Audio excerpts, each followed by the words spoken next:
আউযু বিল্লাহি মিনাশ শাইতানির রাজিম। বিসমিল্লাহির রহমানির রহিম। আসসালামু আলাইকুম ওয়া রাহমাতুল্লাহি ওয়া বারাকাতুহু। প্রিয় বন্ধুগণ, আপনাদের সুস্থ জীবন ও ভালোবাসা জানিয়ে শুরু করছি আজকের আয়োজন। বন্ধুরা, আজ আপনাদের জন্য থাকছে ইমানের ৭৭ শাখার ৪৯তম পর্ব। আজকের পর্ব হলো অপরাধ ও পাপ থেকে বিরত থাকা। আশা করি ইসলামের জন্য ও আপনার ইমানের জন্য এটি গুরুত্বপূর্ণ ভিডিও। প্রিয় বন্ধুগণ, নিজের ইমানকে মজবুত করুন, ইসলামকে জানুন। প্রথমেই থাকছে আপনাদের জন্য, আজ আমরা আলোচনা করছি ইমানের ৪৯তম শাখা, অপরাধ ও পাপ থেকে বিরত থাকা। ইমান শুধু নামাজ রোজায় সীমাবদ্ধ নয়, বরং পাপ ত্যাগও ইমানের অঙ্গ। কারণ পাপ হৃদয়কে কালো করে দেয়, নূর নিভিয়ে দেয়। আল্লাহ তাআলা বলেন, নিজেদেরকে হারাম কাজে ফেলো না।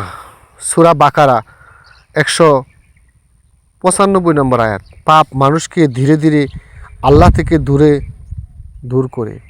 পাপ যত ত্যাগ করবে তত ইমান শক্ত হবে।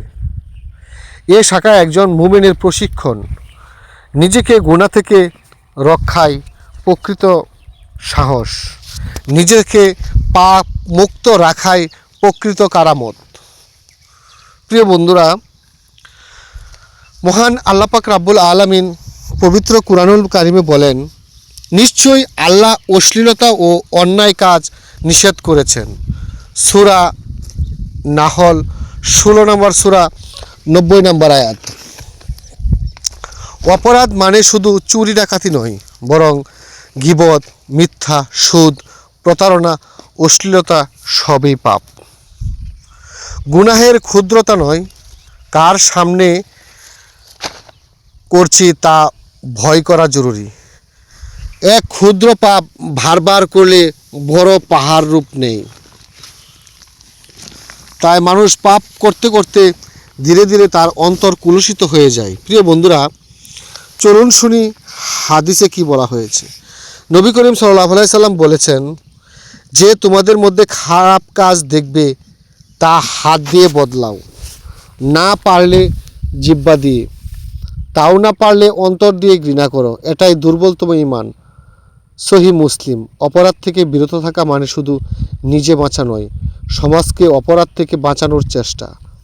একজন মুমিন অন্যায়ের সামনে নীরব থাকে না, তবে সব কিছু শান্তি, যুক্তি এবং সামাজিক দিয়ে মোকাবেলা করতে হবে। ইমাম আবু হানিফা রহমতুল্লাহ আলাই বলেন, যে মানুষ পাপ থেকে বাঁচে তার অন্তরে আল্লাহর নূর পায়। ইমাম শাফি বলেন, ইলম পেতে চাইলে গুনাহ ত্যাগ করো। গুনাহের দাগ জ্ঞান নষ্ট করে বরকত কমায়। ইমাম আহমদ বলেন, পাপকে আগুনের সাথে তুলনা করেছেন, যা হৃদয়ের তাকওয়া জ্বালিয়ে দেয়। উলামাদের মতে পাপের শুরু হচ্ছে মিথ্যা থেকে। অলি আউলিয়াগণ কি বলেন, পাপ হলো হৃদয়ের রোগ, তাওবা তার ওষুধ। বাইজিদ বুস্তামি রহমতুল্লাহ আলাই বলেন, মানুষ পাপ করলে দোয়া জবাব পায় না। হৃদয় কালো হলে কোরআনের মিষ্টি লাগে না, ইবাদতে মন বসে না, রুহানি আনন্দ নেই। গোপন পাপ আল্লাহর সাথে সম্পর্ক ভেঙে দেয়। তাই মুমিন সর্বদা নিজেকে হেফাজত রাখার চেষ্টা করতে হবে। পাপ থেকে বাঁচার গুরুত্ব, এতে ঈমান টিকে থাকে, তাকওয়া জাগে, হালাল হারাম বোঝার শক্তি বাড়ে। যে চোখ, জিহ্বা, কান নিয়ন্ত্রণ করে তার দুনিয়া শান্তিময়, আখিরাত সুন্দর। গুনাহ ত্যাগ করলে রিজিক বরকত পায়, হৃদয় নরম হয়, দোয়া কবুল হয়। পাপ মানুষকে তিনভাবে আঘাত করে: এক, হৃদয় কালো করে; দুই, বরকত ও সুখ ছিনিয়ে নেয়; তিন, আখেরাতে কঠিন শাস্তির কারণ। আল্লাহ তাআলা বলেন, পাপের কারণে সমুদ্রে ও স্থলে বিপর্যয় দেখা দেয়। সূরা রুম ৩০ নম্বর সূরা ৪১ নম্বর আয়াত। সুতরাং অপরাধ ব্যক্তিগত নয়, সমাজেও এর ক্ষতি পড়ে। সাধারণ লোকমুখে প্রচলিত একটি কথা আছে, এক ঘর এর পাপে 40 ঘর বেড়ে। সুতরাং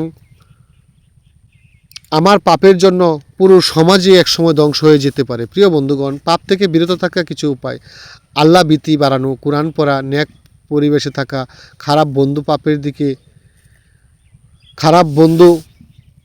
পাপের দিকে, ভালো সঙ্গী নেকের দিকে টানে। মোবাইলে চোখ সময় নিয়ন্ত্রণ করা জরুরি। গুনাহ হলে সাথে সাথে তাওবা করা। এভাবে ধীরে ধীরে আত্মা পরিশুদ্ধ হয়, তার ঈমান শক্ত হয় শিকড়ের মতো। জিহ্বার পাপ সবচেয়ে বিপজ্জনক। গীবত, মিথ্যা, অপবাদ, গালমন্দ। রাসূল আকরাম সাল্লাল্লাহু আলাইহি সাল্লাম বলেন, যে জিহ্বা গোপন ও অঙ্গের নিরাপত্তা দেয়, আমি তার জান্নাতের জিম্মাদার। সুবহানাল্লাহ।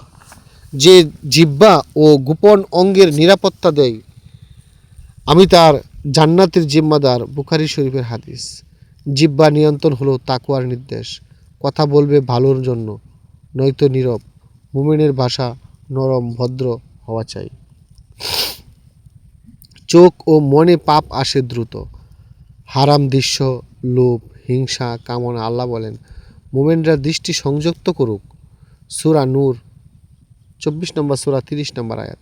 দৃষ্টি নিয়ন্ত্রণ হলে হৃদয়ে পবিত্র হয়, মন্দ চিন্তা ও কুবাসনা দুর্বল হয়, রাতের ইবাদত মিষ্টি লাগে, এটাই রুহানি প্রশান্তি।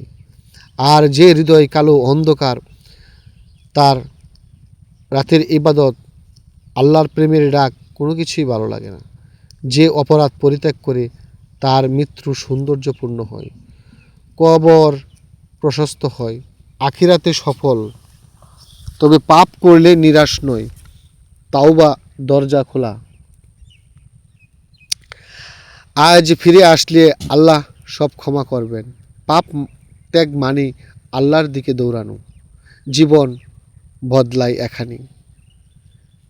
প্রিয় বন্ধুরা, ঈমান টিকিয়ে রাখতে হলে পাপ থেকে বিরত থাকাই মূল প্রশিক্ষণ। আজ প্রতিজ্ঞা করি, হারাম অপরাধ থেকে দূরে থাকব, হৃদয়কে পরিচ্ছন্ন করব, আল্লাহর পথে চলব। ভিডিওটি অবশ্যই ইসলামের জন্য, দিনের জন্য শেয়ার করবেন। প্রিয় বন্ধুরা, রাসূল আকরাম সাল্লাল্লাহু আলাইহি সাল্লাম যে দিন, যে ইসলাম আমাদের মাঝে বিলিয়েছেন, সেই ইসলাম একটি শান্তির ধর্ম। এখানে আছে হৃদয়ের প্রশান্তি, এখানে আছে মানুষের ভালোবাসা, এখানে আছে সামাজিক শান্তি, এখানে আছে রাজনৈতিক শান্তি। তাই চলুন আমরা এই ভয়ঙ্করতম পাপ থেকে, এই ভয়ঙ্করতম গুনাহ থেকে আমরা সত্যের পথে ফিরে আসি। সকলে ভালো থাকুন, সুস্থ থাকুন। আল্লাহ হাফেজ। আসসালামু আলাইকুম ওয়া রাহমাতুল্লাহি ওয়া বারাকাতুহু।